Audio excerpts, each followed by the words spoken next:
Hello and welcome back to another Williams walkthrough. In this video, we're going to be focusing on the SportJet range. So behind me, I've got the SportJet 395 and I'm going to walk you through in detail everything on board. So something that makes the SportJet really unique in the tender market is the layout, which is very different to the turbojet, which was kind of our original jet tender that we built 15 years ago. The SportJet really moves it on because what it allows you to do is have this central seating location for the helm and then your passengers. So if you're running one up or fully loaded, having that central position in the boat makes it a lot easier for balancing that load so the boat runs nicely in all conditions. It also means it's a lot more sociable for the owner. With the turbojet, you know, you've got the helm who sits at the back and you are looking at the back of the heads of the passengers in front of you.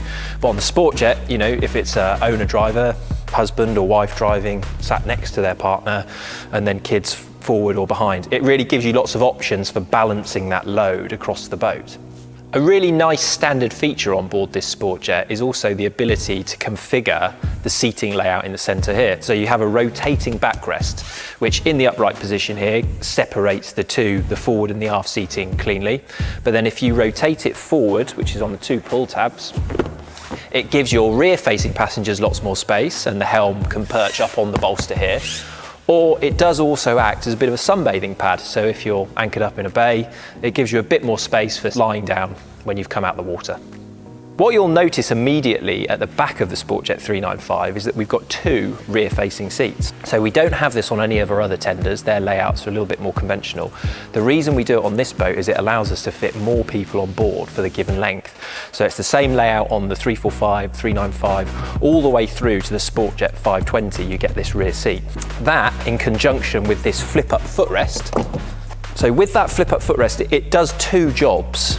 It allows the people in those rear seats to brace their feet against it, and then they've got lots of handholds to hold on to here, so they feel very secure in the back of the boat. But it also acts as a backwash deflector. So when you're coming back off the power, you often get that rush of water that comes towards the back of the boat as it sinks down. This backwash deflector prevents that water from running up forward through the rest of the tender. You've also got a bathing ladder, retractable bathing ladder, which is standard.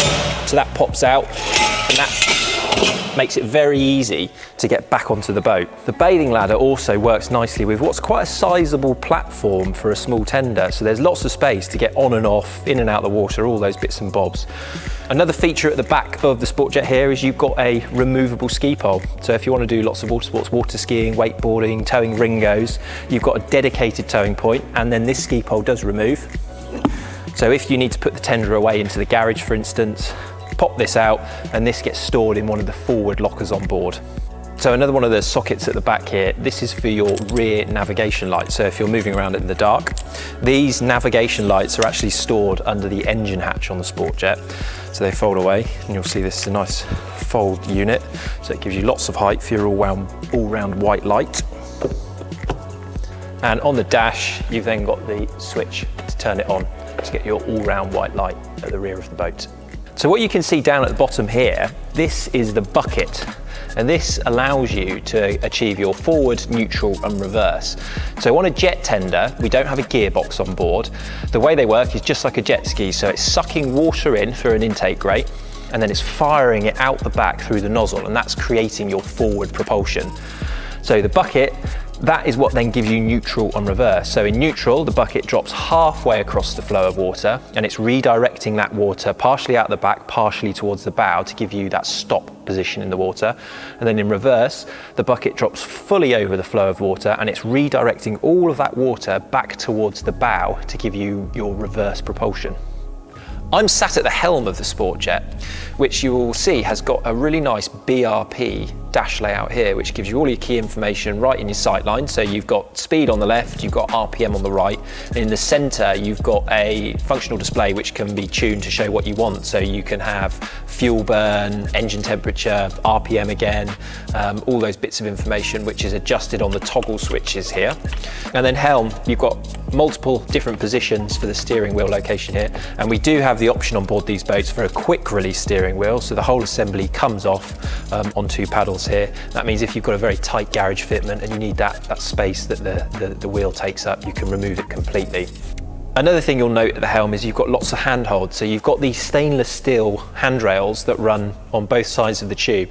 They do two things. Fundamentally, they're really good for holding onto whilst you're running along at 30, 40 miles an hour, but they also double up as something nice to tie off to when you're tying off to the parent yacht or to the quay. So very functional. You've also got a stainless steel foot rail in the bottom of the helm position here, so you can really lock yourself in as the driver if you're throwing it around, having a bit of fun. You feel very secure in the boat as you're driving. Two other key bits of equipment are located in the helm area here beneath your legs. So you've got your battery isolator key. So if you are leaving the tender for periods of time, it's generally good practice whenever you're leaving the tender to fully isolate the system so it doesn't drain the battery at all. So that's on a quarter turn here. You've also got your flushing attachment.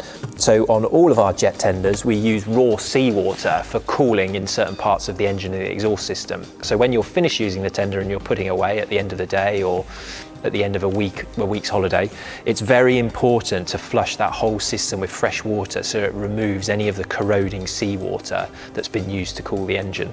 We've got videos on YouTube for all of the individual tenders on how you do that. The SportJet 395 is powered by the BRP Rotax Ace 903 engine. So this is the same engine that we're using in our turbojet models, and it's the engine that's also used in the 345 and is an option on the 435. So it's a 90 horsepower unit fitted in here, and that means this boat, the 395, is a top speed of 46 miles an hour, so very, very quick for a 3.9 metre boat. Within the engine bay, there's a couple of things we can look at. So main engine unit, you've got your catalytic converter, then into your exhaust system. Something on jet tenders that we've touched on before is the towing valve, which you'll see fitted here. So whenever you're towing the boat, it's very important that you close the towing valve. If you didn't do that, you have the ability for raw water, seawater, to come back through the cooling system and it can go back into the engine. So always make sure you close that towing valve when you're towing. So another really nice feature that's available on all of our SportJet and turbojet models is the ability to put it in a low power setting. So this control module here has a key and you'll switch it across to low power. So if you've got the kids and you want to let them off on their own in the tender to go and do a bit of exploring, it's a torque restriction on the engine. So instead of having the 46 mile an hour top speed, it will do between 20, 25 miles an hour and just get onto the plane. So it's a lot safer for those learner drivers rather than giving them the full power straight away. You'll see underneath the engine hatch, which is on its individual gas struts, so very easy to open up, you've got storage for your navigation lights and your boarding pole. Also in the engine bay on the SportJet, on all of our models actually, turbo, diesel, evo, we have an automatic fire suppression system. So if the tender was to have a heat issue within the engine bay, the fire extinguisher will automatically activate and hopefully extinguish the source of the heat in the engine bay. So looking at the bow area of the SportJet 395, we've got seating for 3. So 1 in the front and then 2 in front of the helm. And you've got some really good storage on board this tender. So you've got 1 dedicated locker under this piece of upholstery. And in there you store your ski pole, your boarding pole and your flagpole. And then you've got plenty of room for rucksacks, bags, shoes, whatever you need to store. And then you've got a dedicated anchor locker underneath the front piece of upholstery here. So that keeps the wet, dirty anchor away from all of your valuables. A really useful feature that's available on all of our SportJet models is the ability to have a bow or full tube inflator. So when we developed this boat 3 or 4 years ago, it was partially as another option to the turbojet, but we were very keen to keep the dimensions as close as possible to the existing 325, 385, 445 turbojets. That was when in garage fitments with legacy yachts that had been designed to take those tenders, we could also fit these new SportJets. So the dimensions are slightly longer and slightly wider than the turbojets, but you do get a lot more space on board.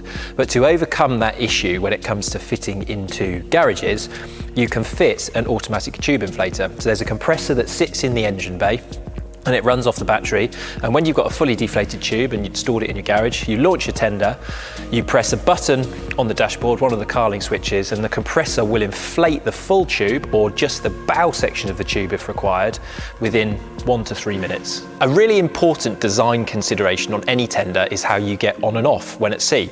So on the SportJet range, you've got a dedicated boarding location next to the helm. So you've got nice big stainless steel boarding pole, which does fold in half, in conjunction with a dedicated landing point for your feet. So when you've got a moving bathing platform on the parent yacht on a moving tender, having the ability to really stabilise yourself as you transition between both is very important. And it also then allows, because it's in the centre of the boat, it's very easy to move backwards or move forwards to then where you're going to sit on board.